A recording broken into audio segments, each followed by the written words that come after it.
എല്ലാ കൂട്ടുകാർക്കും നല്ലൊരു ദിവസം ആശംസിച്ചുകൊണ്ട് മാമ്പഴത്തിന്റെ പുതിയ വീട്ടിലേക്ക് സ്വാഗതം. നമുക്ക് നേരെ ആദർശിന്റെ നയനയുടെയൊക്കെ ഇന്നത്തെ ഒരു അടിപൊളി വിശേഷത്തിലേക്ക് അങ്ങോട്ട് പോയാലോ. ഇന്നത്തെ വിശേഷത്തെ കാണിച്ചിരിക്കുന്ന പറഞ്ഞിട്ടുണ്ടെങ്കിൽ നയനെ അന്വേഷിച്ച് ആദർശും അബി അതിന് എല്ലാരും പോകുന്നുണ്ട്. പക്ഷെ ഒരിടത്തൊന്നും നയനെ കണ്ടെത്തിയില്ല. അവസാനം വന്ന് ഇപ്പൊ നയനയുടെ വീട്ടിലേക്ക് വിളിക്കുന്നുണ്ട്. നയനയുടെ വീട്ടിലേക്ക് വിളിച്ചു കഴിഞ്ഞാൽ പിന്നെ അറിയാലോ എന്താ സംഭവിക്കുന്നുള്ളത്. അവിടെ എത്തിയില്ല. പക്ഷെ എങ്കിൽ ഇത് അറിഞ്ഞു കഴിഞ്ഞപ്പോഴത്തേനും കനകയും ഗോവിന്ദനും കൂടെ അനന്തപുരിയിലേക്ക് വരുന്നുണ്ട്. അനന്തപുരിയിലേക്ക് വന്നു കഴിയുമ്പോഴത്തേനും കനക പിന്നെ ഒരു സംഹാര താണ്ഡവം തന്നെ അനന്തപുരിയിൽ ആടുന്നതെന്ന് പറഞ്ഞിട്ടുണ്ടെങ്കിൽ കനയ്ക്ക് ഒട്ടും സഹിക്കാൻ പറ്റാത്ത കാര്യമായിരുന്നത്. നയനെന്ന് പറഞ്ഞിട്ടുണ്ടെങ്കിൽ അത്രയ്ക്ക് ജീവനാ. അപ്പൊ അതിന്റെ വിശേഷങ്ങളൊക്കെയാണ് നമ്മളിന്ന് കാണാൻ പോകുന്ന പറഞ്ഞിട്ടുണ്ടെങ്കിൽ കഴിഞ്ഞ ദിവസം നമ്മൾ കണ്ടു മുത്തശ്ശനാണ് ആകെപ്പാട് ടെൻഷനായിപ്പോയി. മുത്തശ്ശൻ ഇടയ്ക്ക് ആദർശനെ വിളിക്കുന്നുണ്ട്. എന്തെങ്കിലും ഒരു വിവരം കിട്ടിയോ മോനെ എന്നൊക്കെ ചോദിച്ചോണ്ട്. പക്ഷെ എവിടെന്ന് ഒരു വിവരം കിട്ടിയിട്ടില്ലായിരുന്നു. അതിനുശേഷം ആദർശ് കുറെ സ്ഥലങ്ങളിൽ കൂടെ ഒക്കെ നോക്കി പോകുന്നുണ്ട്. നയന് പോകാൻ വഴിയുള്ള സ്ഥലങ്ങളിൽ കൂടെ ഒക്കെ അന്വേഷിച്ചു പോവാ. പക്ഷെ ഒരിടത്തൊന്നും കണ്ടെത്തിയില്ല. അവസാനം ആദർശിന് മനസ്സിലായി അവൾ ഇവിടെ ഒരിടത്തുമില്ല. പക്ഷെ എങ്ങോട്ട് പോയി? ഇനിയിപ്പൊ ആരെങ്കിലും തട്ടിക്കൊണ്ടു പോയതാണോ? അങ്ങനെ ഒരു ചിന്തയുണ്ടാകുന്നുണ്ട്. അനിയും അങ്ങനെ തന്നെയായിരുന്നു. അനി വഴി കാണുന്നവരോടൊക്കെ ബൈക്ക് നിർത്തി ചോദിക്കുന്നുണ്ട്, കണ്ടോ? ഇതുപോലെ ഫോട്ടോ കാണിച്ചിട്ട് ചോദിക്കുന്നുണ്ട്, ഈ വഴിയിലെങ്ങാനും ഇതുപോലത്തെ ഒരു പെൺകുട്ടിയെ കണ്ടോ എന്നൊക്കെ ചോദിക്കുന്നുണ്ട്. പക്ഷെ ആർക്കൊരു ഉത്തരവില്ലായിരുന്നു. ഒന്നാമത്തെ കാര്യം രാത്രി ആയതുകൊണ്ട് അധികം ആൾക്കാരൊന്നും വഴിയിലില്ല താനും. അവസാനം അനി ആദർശിനെ വിളിക്കുകയാണ്. ആദർശിനെ വിളിച്ചിട്ട് പറഞ്ഞു, ആദർശേട്ടാ ഇവിടെ എല്ലാം അന്വേഷിച്ചു, ഒരിടത്തും ഏട്ടത്തിനെ കാണാൻ പറ്റില്ലെന്ന് പറയാണ്. പിന്നീട് അനി ആദർശിന്റെ അടുത്തേക്ക് വരുന്നുണ്ട്. അതിനുശേഷം ആദർശിനോട് ചോദിച്ചു, ആദർശേട്ടാ ഞാൻ ഒരു കാര്യം ചോദിച്ചാൽ ആദർശേട്ട സത്യം പറയണം. ആദർശേട്ടനും ഏട്ടത്തി തമ്മിൽ എന്തെങ്കിലും പ്രശ്നം ഉണ്ടായോ? അതാണോ ഏട്ടത്തി വീട് വിട്ടു പോയെന്ന് ചോദിക്കുകയാണ്. എടാ ഇല്ലടാ, അങ്ങനെ ഒരു പ്രശ്നം ഉണ്ടായിട്ടില്ല. സത്യം പറ ആദർശേട്ടാ. ആദർശേട്ടൻ ആയതുകൊണ്ട് കല്യാണം കഴിഞ്ഞ അന്ന് മുതല് ഞാൻ നിങ്ങളെ കാണുന്നല്ലേ. ഏട്ടത്തിന് ഇഷ്ടമില്ലാതല്ലേ ആദർശേട്ടൻ കല്യാണം കഴിച്ചേ. അങ്ങനെ ജീവിതത്തിലേക്ക് വന്നുകൊണ്ട് എന്തൊക്കെ ക്രൂരതകളാ ഏട്ടത്തെ അനുഭവിക്കേണ്ടി വന്നേ. ആ പെരുമഴയത്തൊക്കെ ഇറക്കി നിർത്തിയില്ലേ. അതുപോലെ എന്തെങ്കിലും ഇന്ന് ചെയ്തിട്ടുണ്ടോ? എന്തെങ്കിലും തുറന്നു പറ. എങ്കിൽ മാത്രമേ നമുക്ക് എന്തെങ്കിലും ഒരു പോംവഴി കണ്ടെത്താൻ പറ്റുള്ളൂ. ആദർശ് പറഞ്ഞു, നിനക്ക് എന്നെ വിശ്വാസമില്ലേ? എടാ ഞാനും അവളും തമ്മില് നല്ല സ്നേഹത്തോടെയാ. ഇത് നിനക്കറിയാലോ, ആ പൂജയുടെ സമയത്തൊക്കെ ആൾ എന്ത് സന്തോഷത്തോടെയായിരുന്നു. അനി പറഞ്ഞു, എനിക്കതൊക്കെ അറിയാം. നിങ്ങൾ തമ്മിൽ കോമ്പറ്റീഷൻ പങ്കെടുത്തൊക്കെ ഞാൻ ഓർക്കുന്നുണ്ട്. പക്ഷെ എങ്കിൽ അപ്പോഴൊന്നും ഏട്ടത്തിയുടെ മുഖത്ത് ഒരു ദുഃഖഭാവം ഒന്നും ഇല്ലായിരുന്നു. പിന്നെ ഏട്ടത്തി എങ്ങോട്ട് ആരോടും പറയാതെ പോന്നെ? ഒരു വേള ആരെങ്കിലും തട്ടിക്കൊണ്ടു പോയതാണോ? എനിക്ക് അറിയില്ലടാ. ഇനിയിപ്പൊ ഞാൻ എവിടെ പോയി തപ്പാണെന്നത്. അല്ലെങ്കിലും അവൾക്ക് എന്തിന്റെ കേടാ ഈ ആരോടും പറയാതെ ഈ പാതിരാത്രി ഇറങ്ങിപ്പോവാന്ന് പറഞ്ഞാല്? ഏട്ടാ അത് ഇറങ്ങിപ്പോയതാണോന്ന് അറിയില്ലല്ലോ. ഇനിയിപ്പോ ആരും പിടിച്ചോണ്ട് പോയതാണോ? നവ്യേച്ചനെ കടത്തിക്കൊണ്ട് പോയതുപോലെ തന്നെ. നമുക്കൊരു കാര്യം ഞാൻ പോലീസിൽ അറിയിച്ചാലെന്ന് ചോദിക്കണം. ആദർശന് വേണ്ട, ഇപ്പോഴും അറിയിക്കണ്ട, നമുക്ക് കുറച്ചുകൂടെ ഒന്ന് അന്വേഷിക്കാം എന്ന് പറയണം. പിന്നീട് ആദർശന് മോഹം കണ്ടപ്പം എനിക്കൊരു പന്തിയോട് തോന്നി, വല്ലാതെ ടയേർഡ് ആയിരിക്കുന്ന പോലെ. പെട്ടെന്ന് കടയിൽ പോയി ഒരു കുപ്പി വെള്ളം മേടിച്ചുകൊണ്ട് കൊടുക്കുവാണ്. ഇപ്പൊ വെള്ളം ആദർശം മേടിച്ച് കുടിക്കുന്നുണ്ട്. ഏട്ടന്റെ മുഖത്ത് നല്ല ക്ഷീണം തോന്നുന്നുണ്ട്. ഒരു കാര്യം ചെയ്യും, ഏട്ടൻ കുറച്ചു നേരം ഇവിടെ റെസ്റ്റ് എടുത്തോ, ഞാൻ പോയി അന്വേഷിക്കാന്ന് പറയണം. വേണ്ട, ഞാനും കൂടെ പൊക്കോളാന്ന് പറയണം. പിന്നീട് ആദർശ് അന്വേഷിക്കാൻ പോവാണ്. അല്ല ഇനിയിപ്പോ അവളുടെ വീട്ടിലെങ്ങാനും ചെന്നിട്ടുണ്ടായിരിക്കോ? അവളുടെ വീട്ടിൽ ചെന്ന് അവളുടെ വീട്ടുകാരും കൂടെ വിളിക്കേണ്ടതാ. പക്ഷെ ഇതുവരെയായിട്ടും വിളിച്ചിട്ടില്ല. രണ്ടും കൽപ്പിച്ച് ആദർശ് വിളിക്കുകയാണ്.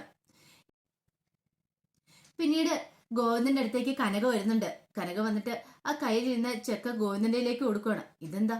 അല്ല ഇത് കഴിഞ്ഞ ദിവസം കിട്ടിയ ചെക്ക. ഇത് ഗോവിന്ദന് കൈ വെച്ചോളാൻ പറയണേ. ഇതിന്റെ ഒന്നും ആവശ്യമില്ല, ഇത് നീ തന്നെ കൈ വെച്ചോളാൻ പറയാണ്. വേണ്ട ഗോവിന്ദട്ടാ, എന്റെ കയ്യിലിരുന്ന സേഫ് അല്ല. ഗോവിന്ദന് അറിയാലോ ഞാൻ ഇച്ചിരി ദൂരത്തിന്റെ ആളാ. എന്റെ കയ്യിൽ ഇരുന്നിട്ടുണ്ടെങ്കിൽ ഇത് ചെലവായി പോന്ന് പറയണേ. അങ്ങനെ ഒന്നും ഉണ്ടാവില്ല കനകയെ, എനിക്കറിയാം. നിനക്കൊരു അബദ്ധം പറ്റും മുമ്പ് എന്നും പറഞ്ഞുകൊണ്ട് എപ്പോഴും അങ്ങനെ സംഭവിക്കണമെന്നൊന്നും ഇല്ലല്ലോ. നിനക്ക് നിന്റെ തെറ്റ് മനസ്സിലായല്ലോ. ഇനിയിപ്പൊ നീ പ്രമാണമാണെങ്കിൽ ശരി, പൈസ ആണെങ്കിൽ ശരി, ദൂർത്തടിക്കുന്ന കാര്യം എനിക്ക് ഉറപ്പാ. അതുകൊണ്ട് നിന്റെ കയ്യിൽ തന്നെ ഇരിക്കട്ടെ, നിന്റെ കയ്യിൽ സേഫ് ആണെന്ന് പറഞ്ഞ് ഗോവിന്ദൻ കനകേനെ ആശ്വസിപ്പിക്കുന്നുണ്ട്. പിന്നെ കനക പറഞ്ഞു, ഇത് നമ്മുടെ 3 മക്കൾക്ക് ഉള്ള പണമാണ്, എല്ലാവർക്കും ഒരേപോലെ വേണമെന്ന് പറയണം. ഗോവിന്ദൻ പറഞ്ഞു, ശരിക്കും പറഞ്ഞിട്ടുണ്ടെങ്കിൽ ഇത് നയനയ്ക്കുള്ളതാണ്. ഇതിന്റെ പകുതി പൈസ നയനയ്ക്ക് അവകാശപ്പെട്ടാണ്. അവള് കാരണമല്ലേ ഇപ്പോഴീ ചെക്ക് കിട്ടിയതും. അവളെ മാത്രം പറഞ്ഞിട്ട് കാര്യമില്ല, ആദർശ് മോനും അവർ രണ്ടുപേരും ഇല്ലായിരുന്നെങ്കിൽ ഇന്ന് നമ്മുടെ ഈ കടങ്ങളൊക്കെ വീട്ടിൽ നമുക്ക് ഈ നിലയിൽ നിൽക്കാൻ കഴിയില്ലായിരുന്നു പറയണം. കനക പറഞ്ഞ ശരിയാ, ആദർശ് മോനെ പോലെ ഒരു ഭർത്താവിനെ കിട്ടിയതാ നയനയുടെ ഏറ്റവും വലിയ ഭാഗ്യം എന്ന് പറഞ്ഞിട്ടുണ്ടെങ്കിൽ. ഇന്ന് തന്നെ പൂജയുടെ സമയത്ത് അവിടെ ചെന്ന് കഴിഞ്ഞപ്പോഴത്തേനും എന്റെ കണ്ണ് നിറഞ്ഞുപോയി ഗോവിന്ദേട്ടാ. എത്ര സ്നേഹത്തോടെ അവർ കഴിയുന്നതല്ലേ. ഒരിക്കലും നമ്മൾ പ്രതീക്ഷിച്ചോ ഇങ്ങനെ അവർ സന്തോഷത്തോടെ ജീവിക്കുന്നുള്ള? എന്തൊക്കെ കഷ്ടതകളായിരുന്നു എന്റെ മോൾ അനുഭവിക്കേണ്ടി വന്ന്. അവസാനം എല്ലാം കലങ്ങി തെളിഞ്ഞു. ഇങ്ങനെ സംസാരിച്ചുകൊണ്ടിരിക്കുന്ന സമയത്ത് കനകയുടെ ഫോൺ ബെല്ലടിക്കുകയാണ്. നോക്കിക്കഴിഞ്ഞപ്പോ ആദർശനം, ഈ ആദർശമാനാണല്ലോ വിളിക്കുന്നത്. അടുത്ത് കനക കോൾ എടുക്കുകയാണ്. കൊടുത്തിച്ച് എന്താ മോനെ എന്താ വിശേഷം എന്ന് ചോദിക്കണം. ആന്റി നയനെ അങ്ങോട്ട് വന്നോന്ന് ചോദിക്കണം. നയന ഇങ്ങോട്ട് ഇങ്ങോട്ട് വന്നില്ലല്ലോ. അല്ലെങ്കിൽ അവളെന്തിനാ ഇങ്ങോട്ട് വരുന്നേ? ഇന്ന് ഞങ്ങൾ അവിടെ നിന്ന് പോന്നല്ലേ ഉള്ളൂ. ഇന്ന് ഞങ്ങൾ അവളെ കാണുകയും ചെയ്തല്ലേ. പിന്നെ ഇപ്പൊ ഞങ്ങളുടെ കൂടെ ഇങ്ങോട്ട് വരേണ്ട ആവശ്യമില്ലോ എന്ന് പറയണം. എന്ത് പറ്റുമോനെ എന്താന്ന് ചോദിക്കണം. ഒന്നുമില്ല ആന്റി എന്ന് പറയുകയാണ്. ഒന്നുമില്ലെന്ന് പറഞ്ഞിട്ട് പെട്ടെന്ന് കോളം കൂടെ കട്ട് ചെയ്യുവാണ്. കോന്നിച്ച് എന്താ അങ്ങനെ എന്ത് പറ്റിയെന്ന് ചോദിക്കുകയാണ്. എന്താന്ന് അറിയത്തില്ല. ആദർശ് വിളിച്ചിട്ട് ചോദിച്ചു നയനമോൾ ഇങ്ങോട്ട് വന്നോന്ന്. ഞാനില്ലാന്ന് പറഞ്ഞ ഉടനെ കോളും കട്ട് ചെയ്തു. പിന്നീട് എന്തായാലും ചോദിക്കുന്നതിന് മുമ്പ് കോള് കട്ട് ചെയ്തോണ്ട് എനിക്കൊന്നും ചോദിക്കാൻ പറ്റിയില്ലെന്ന് പറയണം. ഇപ്പൊ നയനമോൾ അവിടെ ഇല്ലേ? എന്താ സംഭവിച്ചിട്ടുണ്ട്? എനിക്ക് എന്തോ ഒരു ബുദ്ധിമുട്ട് തോന്നുന്നുണ്ട് ഗോവിന്ദേട്ടാ. എന്തോ ഒരു വല്ലായിക തോന്നുന്നുണ്ടെന്ന് പറയണം. ഒരു കാര്യം ചെയ്യേ, നീ നയനയുടെ ഫോണിലേക്ക് ഒന്ന് വിളിച്ചു നോക്കാൻ ഗോവിന്ദൻ പറയണം. കനക ഫോൺ എടുത്ത് നയനയുടെ ഫോണിലേക്ക് വിളിക്കുകയാണ്. പക്ഷെ അങ്ങ് കോള് പോയില്ല. സ്വിച്ച് ഓഫ് എന്നായിരുന്നു മറുപടി പറഞ്ഞേ. സ്വിച്ച് ഓഫ് ആ ഗോവിന്ദേട്ടാന്ന് പറയണം. അപ്പൊ എന്തോ ഒരു പ്രശ്നം ഉണ്ടല്ലോ കനകയെന്ന് പറയണം. പിന്നീട് ആദർശിനെ ഒന്നുകൂടെ വിളിച്ചു നോക്കാന്ന് പറഞ്ഞ ആദർശിനെ വീണ്ടും വിളിച്ചു നോക്കണം. പക്ഷെ വിളിച്ചിട്ട് കോൾ എടുക്കുന്നുണ്ടായിരുന്നില്ല.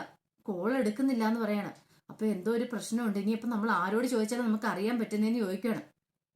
ഒരു കാര്യം ചെയ്യാം, ഞാൻ അനിമോനെ ഒന്ന് വിളിച്ചു നോക്കട്ടെ ഗോവിന്ദേട്ടാ. അനിമോനെ വിളിച്ചു ചോദിച്ചിട്ടുണ്ട് കൃത്യമായിട്ട് വിവരങ്ങൾ അറിയായിരിക്കും എന്ന് പറഞ്ഞുകൊണ്ട് അനിയെ വിളിക്കുകയാണ്. ഈ സമയത്ത് അനി ഓരോ സ്ഥലങ്ങളും അന്വേഷിച്ച് പോവാണ്. അങ്ങനെ ഫോൺ ബെല്ലടിച്ചൊന്നും അനി അറിഞ്ഞു പോലും ഇല്ല. അനിമോനെ വിളിച്ചിട്ട് കോൾ എടുക്കുന്നില്ല. ആകെപ്പാടെ ആദ്യമായി പോയി കനയ്ക്കും ഗോവിന്ദനും. ഇനിയിപ്പോ എന്ത് ചെയ്യും? പാതിരാത്രി സമയമാണ്. ആരോട് പോയി അന്വേഷിക്കും? ഗോവിന്ദൻ പറഞ്ഞു നീ ഒരു ഇച്ചിരി സമയം കഴിയുമ്പോൾ ഒന്നുകൂടെ അനിമോനെ ഒന്ന് വിളിച്ചു നോക്ക്. അവൻ കോൾ എടുക്കാതിരിക്കില്ലെന്ന് പറയാണ്. ഈ സമയത്ത് ആദർശിന്റെ അച്ഛനാണെങ്കിലും ടാക്സി വണ്ടിയെ പോയിക്കൊണ്ടിരിക്കണം. ഓരോ സ്ഥലങ്ങളിൽ പോയി അന്വേഷിക്കുന്നുണ്ട്. പക്ഷെ ഒരിടത്തും കണ്ടെത്താൻ പറ്റിയില്ല. ഇനി ഇപ്പൊ പാതിരാത്രി എവിടെ പോയി അന്വേഷിക്കാനാ? വഴി സൈഡിലും എല്ലാം അന്വേഷിച്ചു. വേറെ ഒന്നും ചെയ്യാൻ പറ്റില്ല. രാത്രി സമയമാണ്. പോലീസ് കംപ്ലൈന്റ് കൊടുക്കുമായിരുന്നെങ്കിൽ അവരെങ്കിലും അന്വേഷിച്ചാനും. ഇനിയിപ്പോ അന്വേഷിച്ചിട്ട് കാര്യമില്ലെന്ന് ആദർശിന്റെ അച്ഛനും മനസ്സിലായി. ഈ സമയത്തെന്ന് പറഞ്ഞിട്ടുണ്ടെങ്കിൽ ആദർശിന് വല്ലാതെ ബുദ്ധിമുട്ട് ഫീൽ ചെയ്യണം. അതിന്റെ ഇടയ്ക്ക് ആസ്മയും കൂടെ ഇളകി. ആസ്മ ഇളകിയ സമയത്ത് ആദർശിന് മനസ്സിലേക്ക് പെട്ടെന്ന് നയന പറഞ്ഞ കാര്യങ്ങൾ ഓർമ്മ വന്നേ. ഇതിനു മുമ്പാണെങ്കിൽ ഇങ്ങനെ ആസ്മ ഇളകിയ സമയത്ത് നയന വണ്ടിയുടെ ഡാഷ്ബോർഡിലും വീട്ടിലും ആദർശ് എപ്പോഴും ഇരിക്കാനുള്ള സ്ഥലങ്ങളിലെല്ലാം ഓരോ ഇൻഹേലർ കൊണ്ടേ വെച്ചിട്ടുണ്ടായിരുന്നു. എന്തേലും പെട്ടെന്നൊരു ബുദ്ധിമുട്ട് വന്നിട്ടുണ്ടെങ്കിൽ ആരെ ബുദ്ധിമുട്ടിക്കാതെ പെട്ടെന്ന് എടുത്ത് വലിക്കാനായിട്ട്, ജീവൻ രക്ഷിക്കാൻ വേണ്ടിയിട്ട്. അപ്പൊ വണ്ടിയുടെ ഡാഷ്ബോർഡിൽ ഉണ്ടെന്നുള്ള കാര്യം ആദർശ് പെട്ടെന്നാണ് ഓർമ്മ വന്നത്. ആദർശ് അതെടുത്ത് വലിക്കുവാണ്. ആദർശിന് മനസ്സിലായി നയനയ്ക്ക് തന്നോട് എത്രമാത്രം കരുതലുണ്ടായിരുന്നു. അതുകൊണ്ടല്ലേ, അല്ലെങ്കിൽ ഈ സമയത്ത് താൻ എന്ത് ചെയ്താനും. രാത്രി കടകളൊക്കെ അടഞ്ഞു കിടക്കുന്ന സമയം കൂടെ ആയിരുന്നു. ഒന്നും ചെയ്യാൻ പറ്റില്ലായിരുന്നു. അതൊക്കെ ഓർത്ത് ഇപ്പൊ ആദർശിന് നല്ല വിഷമം വരുന്നുണ്ട്. ഇനിയിപ്പൊ അത് ചിന്തിച്ചിരുന്നിട്ട് കാര്യമില്ലല്ലോ. ഈ സമയത്ത് നയന എങ്ങോടെന്നില്ല നടക്കുമായിരുന്നു. നടന്നൊരു അമ്പലത്തിന്റെ മുന്നിൽ എത്തുവാണ്. അവിടെ നയന സ്റ്റക്കായിട്ട് നിൽക്കുകയാണ്. അമ്പലത്തിലേക്ക് നോക്കി കുറെ സമയം ഇങ്ങനെ നിന്നു. പിന്നീട് അതിനകത്തേക്കും കൂടെ കയറി പോവാണ്. അവിടെ ചെന്നിട്ട് ആ ശ്രീകോവിലിന് മുന്നിൽ കൈ കൂപ്പി നിന്ന് പ്രാർത്ഥിക്കുക. നയനയ്ക്ക് നയനയുടെ കണ്ണുകൾ രണ്ടും നിറഞ്ഞൊഴുകുന്നുണ്ട്. നയനയുടെ ഉള്ളിലെന്ന് പറഞ്ഞിട്ടുണ്ടെങ്കിൽ ആദർശ് പറഞ്ഞ ഓരോ വാക്കുകളൊക്കെ ആയിരുന്നു. നവ്യനെ ഗുണ്ടകളുടെ പിടിയിൽ നിന്ന് രക്ഷിക്കാൻ പോയപ്പോഴും, അതോടൊപ്പം തന്നെ ഇതിനു മുമ്പ് വിഗ്രഹങ്ങൾ മോഷ്ടിച്ച് കൊണ്ടുപോയപ്പോൾ അവരെയൊക്കെ ഇടിച്ച് ശരിയപ്പെടുത്തി ആ വിഗ്രഹങ്ങളായിട്ട് വന്നതും. അപ്പൊ തന്നോടുള്ള സ്നേഹം കൊണ്ടൊന്നും ആയിരുന്നില്ല അത്. അപ്പോഴും തന്നെ ഇഷ്ടമൊന്നുമില്ലായിരുന്നു. മുത്തശ്ശിന് വേണ്ടി അഭിനയിക്കുമായിരുന്നു. അതൊക്കെ ഓർത്ത് കഴിഞ്ഞപ്പോഴത്തേനും സങ്കടം സഹിക്കാൻ പറ്റുന്നുണ്ടായിരുന്നില്ല. അങ്ങനെ ശ്രീകോവിലിന് മുന്നിൽ നിന്ന് പ്രാർത്ഥിക്കുക, എന്റെ ഭഗവാനെ, എന്നെ ഇഷ്ടമില്ലായിരുന്നെങ്കിൽ പിന്നെ എന്തിനാ ആദർശാണ് എന്നെ സ്നേഹിക്കുന്നതായിട്ട് അഭിനയിച്ച്? എനിക്കൊന്നും ഒരു എത്തും പിടിയും കിട്ടുന്നില്ലോ. നീയായിട്ട് എനിക്കൊരു മാർഗം കാണിച്ചു തരാൻ പറഞ്ഞുകൊണ്ട് അവിടെ നിന്ന് പ്രാർത്ഥിച്ചിട്ട് അവസാനം അവിടെ തൂണിന്റെ ചോട്ടി നയന ഇരിക്കുവാണ്. നയനയ്ക്ക് രാത്രി ഒരിടത്തേക്കും പോകാനില്ലായിരുന്നു. വീട്ടിലേക്ക് പോയി കഴിഞ്ഞിട്ടുണ്ടെങ്കിൽ അമ്മയും അച്ഛനും വിഷമിക്കും. അവരുടെ എല്ലാം വിചാരം താനും ആദർശാണ് സന്തോഷത്തോടെ ജീവിക്കുക എന്നാ. ഇനിയിപ്പൊ അനന്തപുരിയിലേക്ക് പോകാൻ പറ്റില്ല. അവിടെ തന്നെ ആദർശാണ് ഇഷ്ടമില്ല. പിന്നെ എല്ലാവരും അഭിനയം മാത്രല്ലേ. അങ്ങനെ ഒരാളുടെ കൂടെ എങ്ങനെ പോയി ജീവിക്കുന്നേ? അത് നടക്കുന്ന കാര്യമില്ല എന്നോർത്ത് നയനെ അങ്ങോട്ടും പോയില്ല. അങ്ങനെ ആ തൂണിന്റെ ചോട്ടി ഇരിക്കുവാണ്. പിന്നീട് കാണിക്കെന്ന് പറഞ്ഞിട്ടുണ്ടെങ്കിൽ ആദർശ് കുറേയൊക്കെ അന്വേഷിച്ച് മടുത്തു. അവസാനം അവരെല്ലാരും കൂടെ വീട്ടിലേക്ക് വരുവാണ്. വീട്ടിലേക്ക് വന്നു കഴിഞ്ഞപ്പോഴത്തേനും മുത്തശ്ശനും മുത്തശ്ശി എല്ലാവരും ഹാളിൽ തന്നെ നോക്കിയിരിക്കുന്നുണ്ടായിരുന്നു. ഇവരെ കണ്ടുകഴിഞ്ഞപ്പോൾ ഓടിച്ചെല്ലാണ്. എന്താ മോനെ, എന്തെങ്കിലും വിവരം കിട്ടിയോന്ന് ചോദിക്കുകയാണ്. ആദ്യം അനിയെ വന്ന് അനി പറഞ്ഞു, ഇല്ല മുത്തശ്ശ, ഒരു വിവരവും കിട്ടിയിട്ടില്ല. അന്വേഷിക്കാവുന്നിടത്തൊക്കെ ഞങ്ങൾ അന്വേഷിച്ചെന്ന് പറയണം. പിന്നീട് അബിയും ആദർശവും ഒക്കെ വരുന്നുണ്ട് അങ്ങോട്ട്. അബി വന്നു കഴിഞ്ഞപ്പോഴത്തേനും അബിയുടെ നെറ്റിയിൽ ഇച്ചിരി വലിയ കെട്ടുണ്ടായിരുന്നു. അപ്പൊ ജലജ ഓടി വന്നിട്ട് ചോദിച്ചു, ഇതെന്ത് പറ്റിയിടാ മോനെ, നിന്റെ തലയിൽ ഇച്ചിരി വലിയ കെട്ടുണ്ടല്ലോ എന്ന് ചോദിക്കണം. അതമ്മേ, വഴിക്ക് വെച്ച് ഒന്ന് സ്ലിപ്പായി ഒന്ന് വീഴാൻ തുടങ്ങിയത്. അപ്പൊ തലയൊന്ന് പോയി ഇടിച്ചു. അപ്പൊ അതോടിച്ച് നന്നായിട്ട് വേദന എടുത്തു കഴിഞ്ഞപ്പോ ഒന്നുകൂടെ കെട്ടിയതാന്ന് പറയണോ. എന്റെ ദൈവമേ, ഈ കഷ്ടപ്പാടുമല്ലോ അവൾ അറിയുന്നുണ്ടോ? അവൾക്ക് പാതിരാത്രി എങ്ങോട്ടെങ്കിലും ഇറങ്ങിപ്പോയാ പോരെ. ഈ കുടുംബത്തിൽ എല്ലാരും ഉറക്കം ഒളിച്ച് കാത്തിരിക്കുന്നു അവൾക്ക് അറിയണ്ടല്ലോ എന്ന് പറഞ്ഞ് ജലജ കുറ്റപ്പെടുത്തുവാണ്. ഈ സമയത്ത് ആദർശം കൂടെ വന്നു. ആദർശം കണ്ട മുത്തശ്ശി ഓടി ചെല്ലുവാണ്. എന്താ മോനെ, എന്തെങ്കിലും വിവരം കിട്ടിയെന്ന് ചോദിക്കണം. ഒരു വിവരം കിട്ടിയില്ല മുത്തശ്ശി. ഇനിയിപ്പോ ഏക ആശ്രയം എന്ന് പറഞ്ഞ പോലീസുകാരുടെ വിളിച്ച് കാര്യങ്ങൾ പറയാന്ന് പറയണം. ദേവേനി പറഞ്ഞു, അത് പോലീസിലെ വിളിച്ച് അറിയിച്ചിട്ടുണ്ടെങ്കിൽ അറിയാലോ, ഈ കുടുംബത്തിന് നാണക്കേടാകും. നാളെ ന്യൂസിലൊക്കെ വരും. അതിന്റെ വല്ല ആവശ്യമുണ്ടോ? നേരം വെളുക്കട്ടെ, നേരം വെളുത്തു കഴിഞ്ഞിട്ട് ഒന്നുകൂടെ ഒന്ന് അന്വേഷിച്ചിട്ട് പോരേന്ന് ചോദിക്കുവാണ്. ഈ സമയത്ത് അനിയുടെ ഫോണിലേക്ക് കനക വിളിക്കുന്നുണ്ട്. കനക വിളിച്ചിട്ട് അനിയോട് ചോദിച്ചു, അനിമോനെ എന്താ അവിടെ സംഭവിക്കുന്നത്? എന്തൊക്കെയാ പറയുന്ന കേട്ടല്ലോ. ആദർശമോൻ വിളിച്ചിട്ട് ഞങ്ങൾക്ക് വ്യക്തമായിട്ടൊന്നും മനസ്സിലായില്ലെന്ന് പറയാണ്. അപ്പൊ അനി പറഞ്ഞ്, ഒന്നുമില്ല ആന്റി, ഒന്നും സംഭവിച്ചിട്ടില്ലെന്ന് പറയണം. കള്ളം പറയരുത് അനിമോനെ, എന്തോ സംഭവിച്ചിട്ടുണ്ട്. നീ സത്യം എന്താന്ന് തുറന്നു പറയാൻ പറയണം. അവസാനം അനി ഉള്ള കാര്യങ്ങളൊക്കെ പറയണം. ഇത് കേട്ട് കഴിഞ്ഞപ്പോഴത്തേനും കനക നെഞ്ചത്തടിച്ച് നിലവിളിക്കാൻ തുടങ്ങി. എന്റെ ഭഗവാനെ, എന്റെ മോളിത് എങ്ങോട്ട് പോയതാണെന്തോ എന്നും പറഞ്ഞുകൊണ്ട് കോള് കട്ട് ചെയ്യുവാണ്. ഗോവിന്ദിച്ച് എന്ത് പറ്റിയെന്ന് ചോദിക്കുകയാണ്.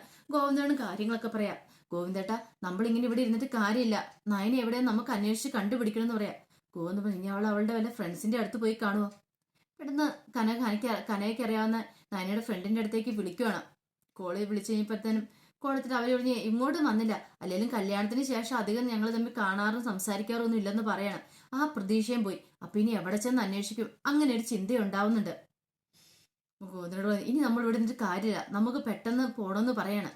അങ്ങനെ അവർ രണ്ടുപേരും അനന്തപുരയിലേക്ക് വരുവാണ്. പിന്നെ കാണിക്കുന്ന നേരം വെളുത്ത് കഴിയുമ്പോഴത്തേനും എല്ലാവരും ഹാളിൽ തന്നെ ഇരിക്കുകയാണ്. ആരും റൂമിൽ പോയി കിടന്നൊന്നുമില്ല. ഈ സമയത്താണ് നവ്യ പോത്ത് പോലെ കിടന്നുറങ്ങുവാണ് ആ സെറ്റിയെ കിടന്നിട്ട്. നവ്യനെ ഇതൊന്നും ബാധിക്കുന്ന കാര്യമില്ല. ബാക്കി എല്ലാവർക്കും ആണെങ്കിൽ ഉറങ്ങാൻ പോയിട്ട് കണ്ണടയ്ക്കാൻ പോലും പറ്റില്ല. എല്ലാവരും നയനെ കുറിച്ച് ആലോചിച്ചുകൊണ്ടിരിക്കുകയാണ്. ഈ സമയത്താണ് ഒരു ഓട്ടോറിക്ഷ വന്ന് നിന്നെ. ഓട്ടോറിക്ഷയ്ക്ക് അതൊന്ന് കനകയും ഗോവിന്ദനും കൂടെ ഇറങ്ങുക. ഇവരെ കണ്ടതും എല്ലാവരും ആദർശം വരെ ഒന്ന് ഞെട്ടിപ്പോയി. കാരണം ഇനി എന്ത് മറുപടി പറയും? അങ്ങനെ കനക ഓടി വന്ന് നയനേന്നും വിളിച്ചോണ്ടാ വരുന്നേ. മോളെ നയനേന്നും വിളിച്ച് അവിടെ എല്ലാം അന്വേഷിക്കുവാണ്. കനകയുടെ വിചാരം അവൾ തിരിച്ചു വന്നെന്നുള്ളൊരു വിശ്വാസം ഉണ്ടായിരുന്നു. പിന്നീട് നേരെ മുത്തശ്ശിയുടെ അടുത്തേക്ക് എല്ലുന്നേ. മുത്തശ്ശിയുടെ അടുത്ത് ഇനി തിരിച്ചു, എന്റെ മോൾ എവിടെ? നയൻ എന്ത് ചെയ്യുന്ന ചോദിക്കുവാണ്. മുത്തശ്ശി ഒന്നും മിണ്ടിയില്ല. അപ്പൊ ആരും ഒന്നും മിണ്ടാതെ കണ്ടപ്പോഴത്തേന് ഇതെന്താ ആരും ഒന്നും മിണ്ടാത്തേ? നയന എവിടെയെന്നേ ചോദിച്ചേ. ഇന്നലെ രാത്രിയിൽ ആദർശമോൻ വിളിച്ചിട്ട് പറഞ്ഞു നയനെ എങ്ങോട്ട് പോയി കണ്ടില്ലെന്ന്. രാവിലെ ആകുമ്പത്തിന് അവൾ എത്തിക്കാണും, അല്ലെ രാത്രി തന്നെ നിങ്ങൾ അന്വേഷിച്ച് കണ്ടുപിടിച്ച് കാണുന്നോടത്ത് എങ്ങോട്ട് ഓടി വന്നേ? എവിടെയും ചോദിച്ചോണ്ട് നേരെ ആദർശിന്റെ അടുത്തേക്ക് ചെല്ലുവാണ്. എന്നിട്ട് ചോദിച്ചു, നയന എവിടെ? അവൾ എങ്ങോട്ട് പോയി? നിനക്കറിയാം മോനെ, ഇന്നലെയൊക്കെ വളരെ സന്തോഷത്തോടു കൂടിയല്ലായിരുന്നു നിങ്ങൾ ഉണ്ടായിരുന്നേ.